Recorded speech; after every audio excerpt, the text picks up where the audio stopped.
en direct pour parler de ces rapports extrêmement compliqués entre la justice et la politique. Les arguments de Mélenchon sont-ils crédibles? Nous sommes avec Laurence Vichnievsky. Radio Classique, l'invité de Guillaume Durand avec Le Figaro. Laurence Vichnievsky, bonjour. Bonjour Guillaume Durand. Donc vous êtes vice-présidente de la Commission des lois à l'Assemblée nationale, c'est ce titre que nous allons retenir, et celui de député du MoDem. Est-ce que vous considérez que Mélenchon est une caricature de l'homme ou de la femme politique qui se retrouve face aux magistrats, c'est-à-dire il dit c'est un complot, c'est épouvantable, etc., etc., ou est-ce qu'il a raison d'avoir peur ? Moi, je ne me permettrai pas de qualificatif pareil à l'égard d'un collègue de l'Assemblée. Ce que je veux simplement dire, c'est que les faits pour lesquels il va comparaître avec d'autres co-prévenus devant le tribunal cet après-midi, ce sont ceux qui concernent cette perquisition qui a été filmée, largement diffusée sur les médias. Je pense que chacun pourra se faire une idée, mais c'est au tribunal de Bobigny qu'il appartiendra de dire cet après-midi ou lorsqu'il rendra son délibéré, si des infractions ont été commises. Mais je ne vois pas ce qui pourrait être constitutif d'un complot ou d'une manipulation concernant le fait qu'une personne, quel que soit son statut, à laquelle il est reproché d'avoir des faits de rébellion et d'intimidation contre l'autorité judiciaire, doivent en répondre. Doivent en répondre. Ouais. Eh bien, ça, c'est pas à moi de dire ce qui s'est passé. Ce sera au tribunal de le faire. Et je ne vois là aucune manipulation. En revanche, moi, je ne veux pas éluder le problème de fond, qui est de savoir s'il pourrait y avoir une utilisation, une instrumentalisation de la justice à des fins politiciennes. Et la réponse est ? Et moi, je voudrais rappeler que d'abord, il n'y a aucune instruction qui puisse être donnée aux magistrats du siège, c'est-à-dire ceux qui décident, ceux qui prennent la décision, mais que s'agissant des magistrats du parquet, s'il n'y a plus d'instruction dans les affaires particulières depuis 2013, parce qu'il y en a eu sans doute par le passé, il n'y en a plus, c'est interdit. Oui.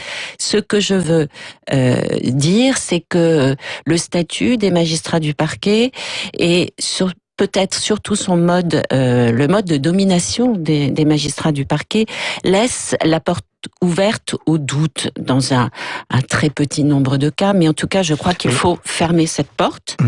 Nous avions, et que ce qui corrigerait cette circonstance, que les magistrats du parquet sont placés, ça c'est leur statut, sous l'autorité du garde des Sceaux.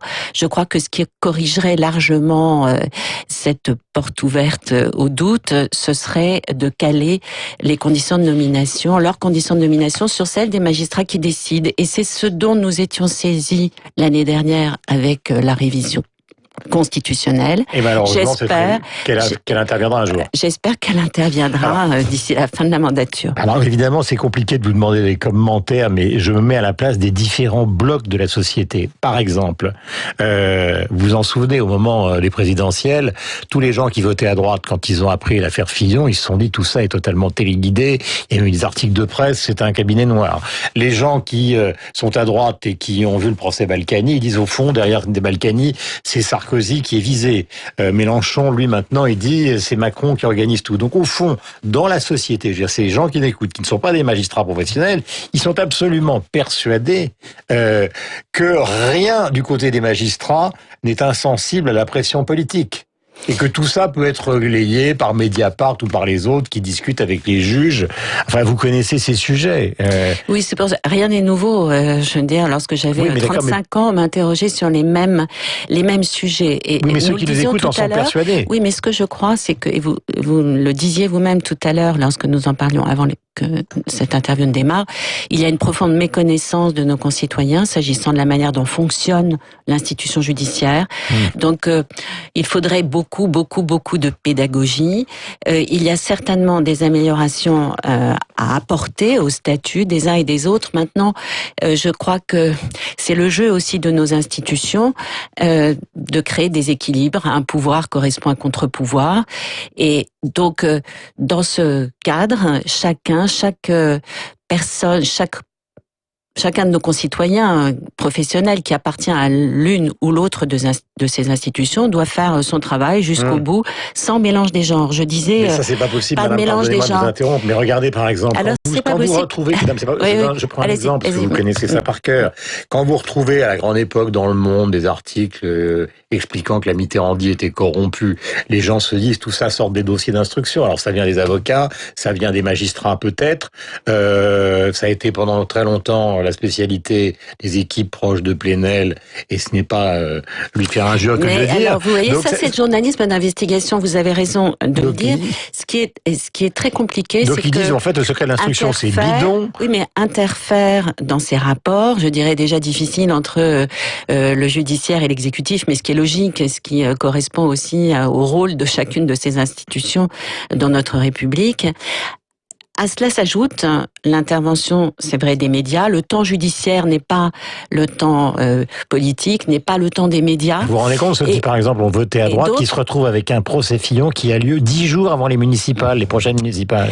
Oui, ils se disent, tout ça, c'est pas normal. Qu'est-ce que ça signifie? Cela signifierait que le calendrier judiciaire doit dépendre du calendrier politique.